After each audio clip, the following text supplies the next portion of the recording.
E começando a revisão do capítulo 24 de Boruto, lembrando que eu estou usando a versão da Viz-Media, a tradução oficial do mangá como base, portanto podem haver diferenças em relação à versão traduzida por fãs que vocês leem na internet. Pois bem, o capítulo começa com um jantar à luz de velas entre o Jigen e a garota Iner chamada Delta, passando ao Jigen uma postura refinada e uma aura nobre, ao mesmo tempo que indica que ele e a Delta possuem algum tipo de relacionamento amoroso. Basicamente, a Delta discute com o Jigen em relação aos atuais acontecimentos, incomodada com a demora do Kashinkode em resolver a situação e o aparente descaso do Jigen. Durante esse diálogo também fica evidente que ela não vai muito com a cara do Kashinkode, chegando ao ponto de destruir a mesa só por ouvir o Jigen exaltando as habilidades dele e sua capacidade de executar a missão. Aparentemente o Kashinkode é alguém de extrema confiança do Jigen, leal e eficiente em suas missões.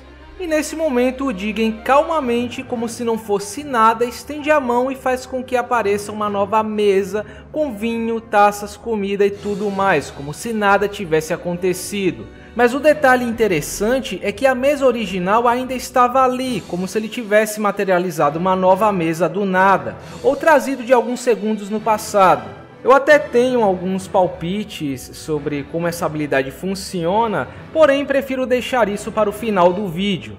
E logo após, o Jigen, todo presunçoso e confiante, afirma que o receptáculo eventualmente retornará. Era impossível escapar dele, mas permite que ela vá averiguar a situação por si mesma e voltamos à situação de onde o capítulo anterior parou.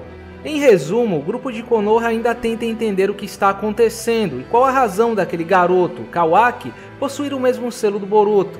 Até que o Boruto começa a sentir uma dor na mão, como se o selo estivesse reagindo a algo, e percebe que essa dor está sendo compartilhada entre ele e o Kawaki. Enquanto isso, o Kawaki tem um flashback mostrando parte de seu passado, onde podemos ver ele acordando no chão de um casebre pobre, com coisas quebradas em volta, supostamente após levar uma surra de seu pai biológico.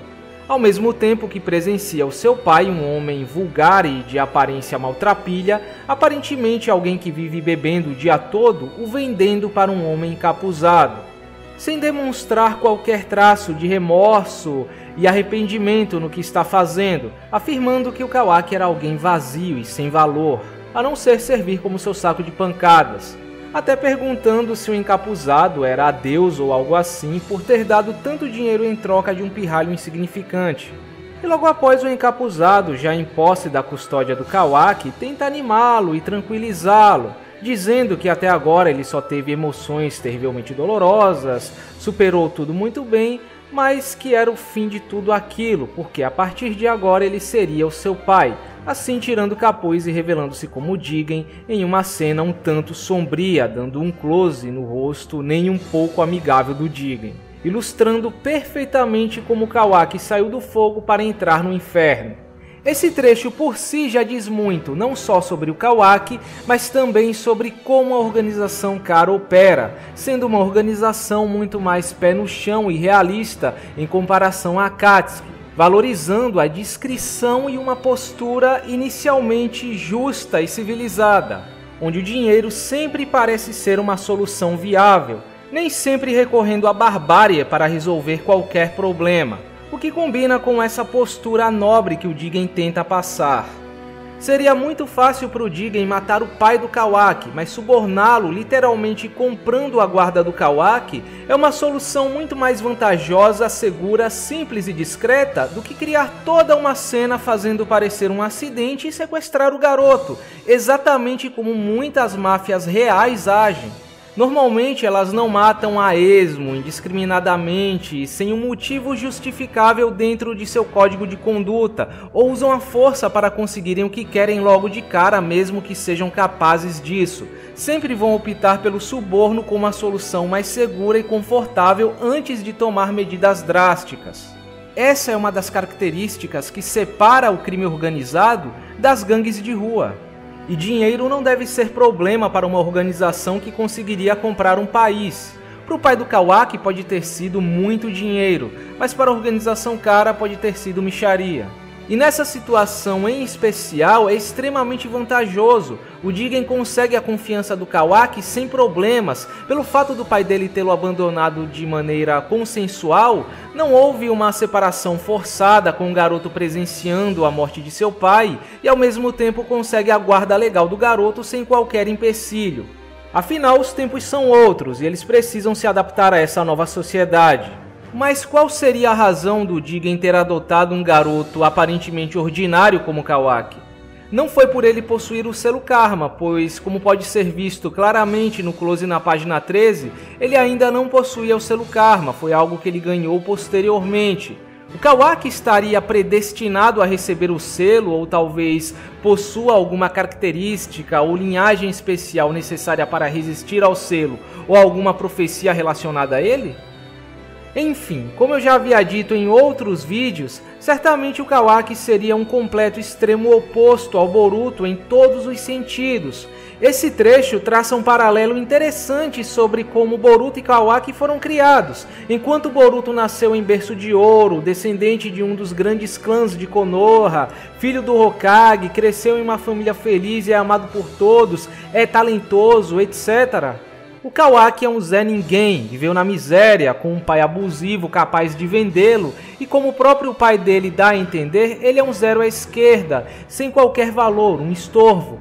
Nesse caso, a organização Kara deve ter gasto todo esse tempo e dinheiro moldando o Kawaki, dando a ele o melhor treinamento e técnicas que o dinheiro pode comprar, na tentativa de transformar um fracassado no receptáculo perfeito.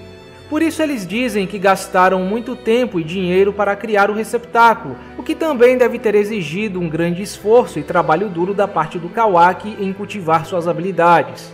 Curiosamente, um cenário bem parecido com o que eu teorizei há um tempo atrás em uma das minhas teorias, onde eu falo da possibilidade dele ter vindo de uma família quebrada e desestruturada, mas acredito que o Kawaki nem sempre deve ter vivido nessa situação. Normalmente, em cenários como esse, o personagem começa em uma família feliz e bem estruturada, que por uma sucessão de acontecimentos trágicos vai se tornando disfuncional. A mãe morre, o pai fica endividado, eles perdem tudo o que conquistaram e logo o pai, que era amoroso, se torna um alcoólatra que desconta suas frustrações em seu filho.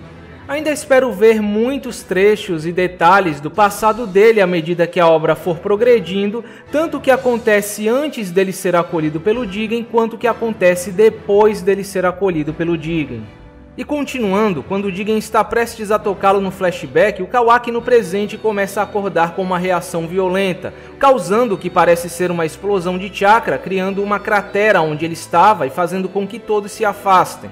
Mas acredito que essa cena pode ser interpretada de outra forma, como se ele estivesse absorvendo alguma coisa. Pelo menos essa é a impressão que eu tenho desses três apêndices na imagem, mas também pode ser apenas a representação de uma onda de choque. Enfim, já de pé o Kawaki assume que o grupo de Konoha sejam perseguidores da organização Kara, mesmo com Konohamaru tentando explicar a situação. Diferente do que muitos imaginavam, inclusive eu mesmo, não aconteceu o lance de amnésia. O Kawaki está completamente consciente de si mesmo e também não está tentando exatamente esconder sua identidade ou ligação com a organização Kara. Ainda bem que fugiram de um clichê que parecia óbvio. Aqui percebe-se que ele é indiferente quanto ao fato deles serem de Konoha, quase como se soubesse que isso pouco importa. Talvez mais um indicativo de que a Kara está infiltrada em todas as vilas. Enquanto isso, o Kashinkode observa tudo até que repentinamente a Delta aparece ao lado dele. Existe um detalhe aqui que talvez alguns não tenham percebido, mas a Delta estava conversando com o Jigen, sabe-se lá aonde, em paralelo ao momento em que o Kawaki foi encontrado pelo grupo de Konoha, o que aconteceu há poucos instantes. Isso parece indicar que eles possuam algum tipo de ninjutsu de tempo e espaço, ou aparelho que os permite se teleportar para onde bem quiserem. Não foi à toa que o Kashinkode estranhamente aparecia e desaparecia repentinamente sem ser percebido nos capítulos anteriores, quase como se fosse um fantasma.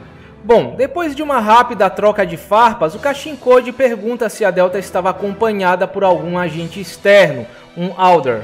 e ela responde que trouxe um chamado Garou, alguém que o Kashinkode considerava simplório. Certamente alguém mais fraco do que o Ao, mas levando em conta que o Ao estava se segurando, espero que ele represente um desafio um pouco maior. E voltando ao Kawaki, por mais que o Konohamaru tente convencê-lo de que eles não são uma ameaça e levá-lo sob custódia pacificamente, o Kawaki se mostra inflexível por não ter base alguma para confiar neles, e para piorar o Boruto tenta perguntar o que era aquele selo em sua mão e o mostra ao Kawaki, o deixando completamente convencido de que eles eram perseguidores da organização Kara. Ao mesmo tempo que a Delta se surpreende com a revelação e o Kashinkode fica um tanto apreensivo sobre o que vai acontecer com dois selos Karma juntos, dando a entender que o selo Karma não é algo comum entre os Inners. Um detalhe curioso é que parece haver alguma razão para mandarem especificamente membros dos externos para capturar o receptáculo. Afinal, por que Delta e Kashinkode não podem simplesmente descer ali e capturar o Kawaki por si mesmos? Porque eles só estão assistindo. Agora me parece que o Kashinkode não recuou por puro capricho no capítulo passado. Será que existe alguma restrição que impede que eles cheguem perto de um selo Karma sem se ferirem ou serem afetados de alguma forma por possuírem algum selo similar e por isso eles precisam mandar alguém sem selo? Levando em consideração esse compartilhamento de sensações que aconteceu entre Boruto e Kawaki, eu diria que quando dois selos Karma estão próximos, os destinos de seus usuários são compartilhados. Sendo assim, seria perigoso para dois usuários de selo Karma ou selos similares se enfrentarem ou chegarem próximos de alguém que não controla o selo. Pois bem, e em meio a essa situação delicada entre Kawaki e os heróis, de repente alguém dá um tiro de Katon na direção deles, o tal Garou, mas alguém que teve partes de seu corpo reconstruídas com partes mecânicas e focado no uso de ferramentas ninjas científicas, assim como o Ao, que acaba revelando a Konoha, mesmo que acidentalmente, que o Kawaki realmente se trata do tal receptáculo. Além disso, ele e o Kawaki parecem ser velhos conhecidos, até mesmo guardando um certo rancor por conta do Kawaki ter quebrado sua mandíbula. Imagino que é a razão pela qual ele usa essa máscara. Até me pergunto se todos os externos seguem esse padrão. De repente, isso pode dizer muito sobre a natureza deles e da própria organização Kara. Talvez eles sejam ex-ninjas que acabaram feridos e inválidos após a Quarta Guerra, sendo abandonados por suas vilas e perdendo seus propósitos na vida, mas que foram acolhidos pela organização Kara que lhes deu um novo propósito, uma nova chance de serem ninjas. Olhando por um certo ponto de vista, apesar do papel do Ao ter sido pequeno e criado uma nova ponta solta em relação à sua sobrevivência ao que aconteceu no QG, ele foi bem utilizado na medida do possível. Ele foi usado para mostrar o que a organização Kara poderia ter entre seus membros, personagens que conhecemos no passado. E particularmente se o anime, um databook ou mesmo um flashback no futuro mostrando como esse grupo foi formado responder como Ao sobreviveu à explosão no QG, não terei problemas com sua participação na série. Enfim, irritado com o deboche do Kawaki, o Garou tenta atacá-lo, mas o Kawaki contra-ataca transformando seu braço em uma lâmina, se assemelhando muito à habilidade de manipulação corporal do Jugo, o que implica na possibilidade do Kawaki ser um descendente do clã do Jugo. E se esse for o caso, então aquela cena após o seu despertar na página 21 era ele absorvendo energia natural, talvez a razão dele ter sido acolhido pelo Jigen. E chegando ao final do capítulo, o Garou consegue se defender facilmente percebendo que o Kawaki estava enfraquecido, mas sem dar o braço a torcer, o Kawaki diz que aquela seria o máximo de ajuda que o Garou teria, e assim o capítulo termina.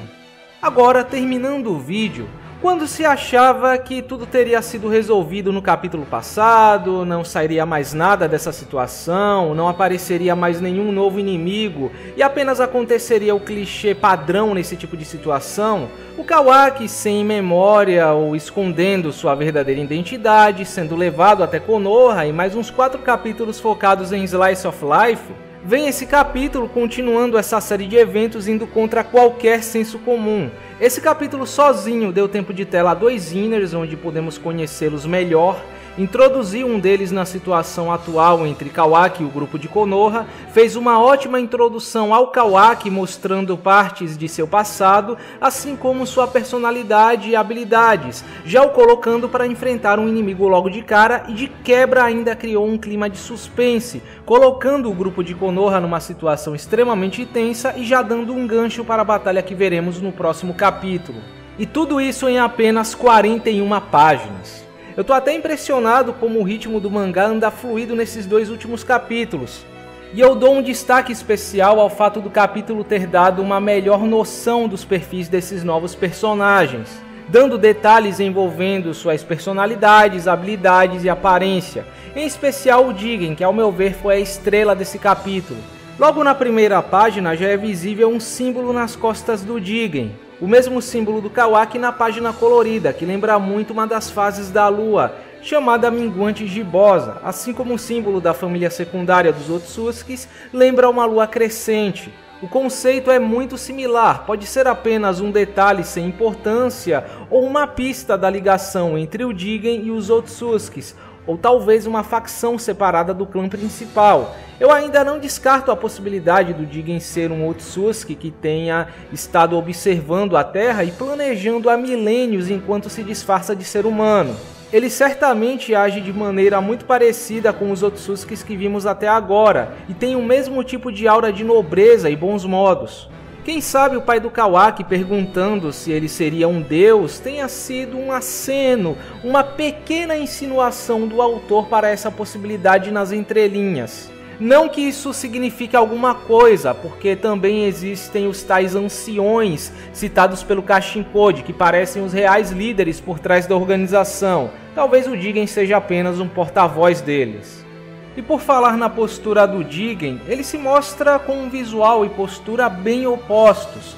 Ele parece ter um ar um tanto refinado e aura nobre, aristocrática, até pela forma como ele se comporta à mesa e o ambiente em que está. Chega até a ser carismático e bem-humorado, fazendo piadinha com a Delta, e ao mesmo tempo possui um visual que parece uma mistura insana entre gótico e sadomasoquista, principalmente por essas íris grandes e negras que cobrem quase todo o olho, o deixando com um olhar morto e sem expressão de sentimento. Sem dúvidas um personagem que esbanja estilo, pelo menos ao meu ver, fazendo um contraste perfeito entre personalidade e visual para um vilão.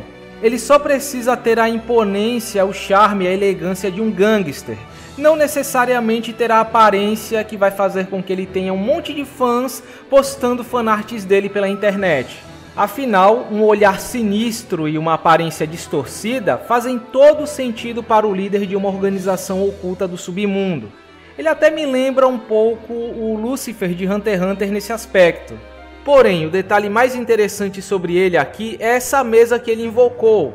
Ainda é cedo para teorizar, mas se eu pudesse dar um palpite sobre essa habilidade, eu diria que de duas uma. Ou é uma habilidade de manipulação da realidade semelhante ao Izanagi, fazendo com que uma determinada ação seja ignorada, transformando realidade em ilusão e ilusão em realidade. Ou uma habilidade de manipulação do tempo, fazendo com que uma determinada ação retroceda ou trazendo objetos de um determinado ponto do tempo.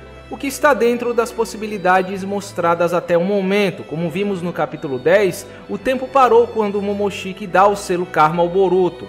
Claro que eu não estou esperando que isso se expanda para viagens no tempo ou algo parecido, mas que seja uma habilidade que manipule o tempo de uma pessoa, objeto ou ação de forma limitada, como as habilidades da Miranda Lotto em The Gray Man. Tipo, retrocedendo o tempo de alguém ou alguma ação em 5 minutos. Manipulação do tempo é até uma habilidade bem corriqueira em Battle Shonens, mas no universo de Naruto, tornaria o Jigen um adversário quase invencível. Se essa for a natureza das habilidades dele, nem sei como Naruto e Sasuke seriam capazes de enfrentá-lo. Mas como sempre, ele deve ter alguma limitação que será usada como vantagem pelos heróis. Muitos também estão cogitando a possibilidade dele estar usando o Bambotsu Sozo no Jutsu, a técnica da criação de todas as coisas, um ninjutsu do Rikudou Sennin, onde ele poderia criar qualquer coisa do nada. Não descarto a possibilidade, em especial se ele for um Otsutsuki, mas seria um poder muito extremo para um antagonista que apareceu em um ponto tão inicial da trama e que nem parece ser o cabeça da organização. E essa habilidade é algo que veríamos no boss final da série. Ainda existem os tais anciões e os próprios Otsutsukis, se não é que eles estão correlacionados.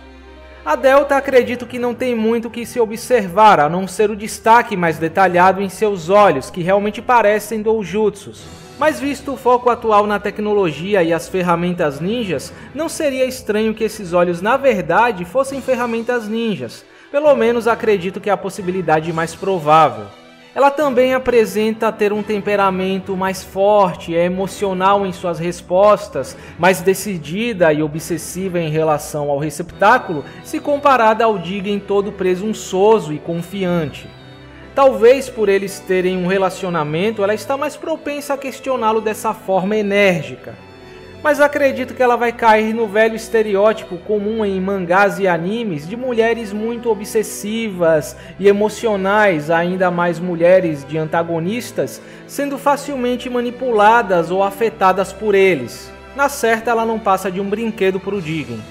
Já no caso do Kawaki, devo confessar que esperava um personagem calado, introspectivo, antissocial, com uma pegada mais próxima ao do Sasuke e sem habilidades marcantes, mantendo o paralelo com o Boruto como seu extremo oposto. Mas ele se provou estar muito acima das minhas expectativas, de certa forma dentro delas, só que de outra forma, mostrando ter uma personalidade difícil e rebelde, é violento, convencido e acha que se garante contra qualquer um, já partindo para cima do inimigo sem pensar duas vezes, mesmo estando enfraquecido, mostrando como ele é precipitado e cabeça quente. Na versão japonesa, ele usa pronomes depreciativos para se referir ao restante dos personagens, até lembrando muito a Taiyuya na forma de falar. Claro que ele não fala de forma tão zoada quanto se vê nas traduções feitas por fãs, mas de fato ele é boca suja. Nesse ponto, a versão da Viz deu uma certa amenizada. A pior coisa que ele fala é "Who the heck are you all?" Quem diabos são vocês? Enfim, se por um lado o Boruto é como o Sasuke, com alguns traços de personalidade do Naruto, por outro o Kawaki é como o Naruto com alguns traços de personalidade do Sasuke, juntando a falta de autocontrole e discernimento do Naruto com a petulância do Sasuke, o que combina muito bem com o seu visual e proposta de punk. Mas talvez ele haja dessa forma pela situação em que está ou por se sentir traído caso ele tenha tido uma vida feliz ao lado do Jigen, o considerando como um pai de verdade, alguém que o tirou de uma vida miserável e lhe deu algum carinho, basicamente o Iruka do Kawaki. Agora tentem imaginar o nível da revolta e do choque dele ao descobrir que esse tempo todo apenas estava sendo usado. Bom, e sobre essa transformação do Kawaki, apesar de eu supor que tem alguma ligação com a transformação do Jugo, ao mesmo tempo parece uma transformação diferente, pois o Jugo fazia isso através de sua transformação Sennin, a concentrando na parte do corpo que ele queria modificar. O Kawaki não parece ter uma mudança na cor da pele e seus dedos normais não ficam bestiais, como é o caso do Jugo. Portanto, eu assumo que seja uma transformação de natureza diferente, talvez a forma original da transformação Sennin do clã do Jugo. No capítulo 593 de Naruto, o Jugo cita, ao tirar um pedaço da carne do Kabuto transformado, que sua transformação originalmente era do mesmo tipo. E se levarmos em consideração que o Kabuto tem essa aparência de serpente, até mesmo fora da transformação Sennin por conta do DNA do Orochimaru, então as características que definem a transformação Sennin original do clã do Jugo são os chifres e os olhos, sem qualquer mudança na cor da pele ou uma forma monstruosa como vemos no caso do Jugo. Porém, o que me incomoda é o fato de já termos um usuário de transformação Sennin, o Mitsuki. Não que isso importe, a versão do Mitsuki pode ser algo artificial, mais próximo do selo amaldiçoado, enquanto a versão do Kawaki seja algo natural, mais próximo do que vimos com o Kabuto. Só gostaria que eles tentassem dar uma variada de vez em quando. Por isso não descarto a possibilidade de ser um Ryujutsu de modificação corporal ao estilo Baika no Jutsu dos Akimichis e o Nano Kaizo do Mitsuki, ou algo envolvendo biotecnologia, o que o Kodachi já prometeu inserir na série. Até prefiro acreditar que o Kawaki conquistou suas habilidades atuais através de treinamento e trabalho duro, sem qualquer Kekkei Genkai ou talento natural como Boruto. Ou que essa transformação na verdade seja uma das habilidades de seu selo Karma, apesar do Kawaki aparentemente não ter ativado seu selo.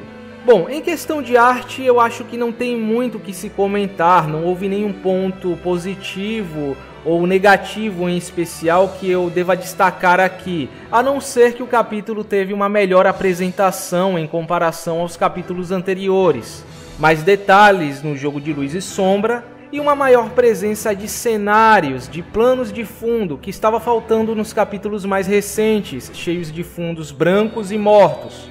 Eu sei que algumas pessoas torceram o nariz para o design do Jigen e da Delta, em especial seus cabelos. Apesar de eu ter adorado o design do Jigen, que ao meu ver dá um ar diabólico ao personagem, e ser indiferente quanto a Delta, até entendo que eles parecem meio like Bleach, por assim dizer, com designs diferentes de qualquer coisa que já vimos em Naruto.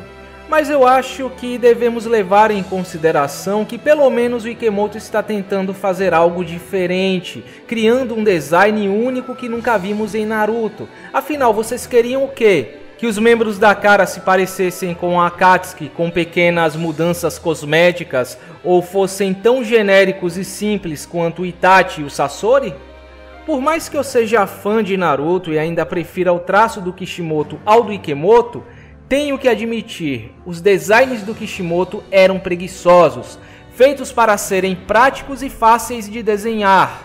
Já pararam para pensar quantos personagens em Naruto tinham cabelos idênticos ou semelhantes? Graças a essa liberdade, sem estar tão amarrado aos velhos designs de Naruto, que o Ikemoto pode ousar um pouco mais em seus designs, e disso nascem coisas como a transformação do Momoshiki que todo mundo adorou. Mas enfim, talvez a única coisa que eu poderia chamar de problema nesse capítulo, que está mais para um incômodo, é que a Delta e o novo externo foram inseridos de forma muito repentina e conveniente, um dispositivo narrativo meio forçado, por assim dizer, para dar uma segurada, uma sobrevida a esses eventos que vêm desde o capítulo 17. Mas ao mesmo tempo, visto a situação em que eles estão, não há necessidade de se prolongar muito, pondo esforço considerável na inserção deles, desde que se encaixe nos atuais acontecimentos. Mas ao meu ver não seria pedir muito um capítulo dedicado à inserção deles de forma um pouco mais convincente. Bom, tirando esses pormenores, diria que esse é um dos capítulos mais surpreendentes e reveladores de Boruto desde o capítulo 16, sem dúvidas um excelente começo para o volume 7. Agora definitivamente não dá para saber o que esperar dos próximos capítulos, mas não me parece que o grupo de Konoha vai sair dessa sem alguém acabar morrendo ou ficando gravemente ferido. A melhor alternativa deles nesse momento é se chegarem reforços ali, pois mesmo que eles tentem se juntar ao Kawaki para derrotar o Garou, não me parece que a organização Kara está medindo esforços em recuperar o Kawaki. Se bem que, se eu estiver certo sobre a existência de uma limitação que impede os Inners de chegarem próximos de usuários de selo Karma, não é dessa vez que veremos a Delta ou o Kashin Code se envolvendo, mas nada impede que eles mandem outros agentes externos. O destino do Kawaki também é incerto, mas se baseando neste capítulo, eu diria que as chances do Kawaki ir até Konoha de bom grado são bem altas. Se o grupo de Konoha ajudá-lo contra o Garou, ele não teria motivos para desconfiar deles, a menos que ele saiba da existência de agentes infiltrados na vila. Mas talvez essa seja a melhor alternativa que ele tem para escapar da organização Kara durante um tempo. Apesar de eu ainda achar muito cedo para Konoha ficar sabendo de muitos detalhes que envolvem essa organização. Mas eu tenho a sensação de que o Kodachi quer dar uma vida ao Kawaki que ele nunca teve antes, uma chance de fazer amizade com todos em Konoha, talvez criando algum vínculo especial com Naruto, até que eventualmente ele volte a Kara por vontade própria. Talvez ele descubra que o mundo não é preto e branco e que os ninjas, assim como o mundo ninja, podem ser muito piores do que qualquer coisa que a cara estivesse planejando, fazendo com que ele volte ao Jigen por ver que os objetivos da organização não eram tão ruins no final das contas, ou talvez o Jigen saiba que ele retornará porque ele é o único que pode ajudá-lo a controlar o seu poder e a loucura inerente ao clã do Jugo, caso ele faça parte desse clã. Enfim, as possibilidades são infinitas. Capítulos como esse carregam muito mais da verdadeira essência de Naruto, que está em sua narrativa e na maneira como ela é executada, instigando a curiosidade do leitor ao mesmo tempo que cria um clima de tensão que faz com que ele fique ansioso para o próximo capítulo, do que detalhes irrelevantes como ambientação pseudo-medieval à la Era Edo, uso de ninjutsus com seu próprio chakra ou lutinhas para agradar a molecada sub-20. Bom, então é isso, meus amigos. Espero que vocês tenham gostado da revisão e nos vemos no próximo vídeo.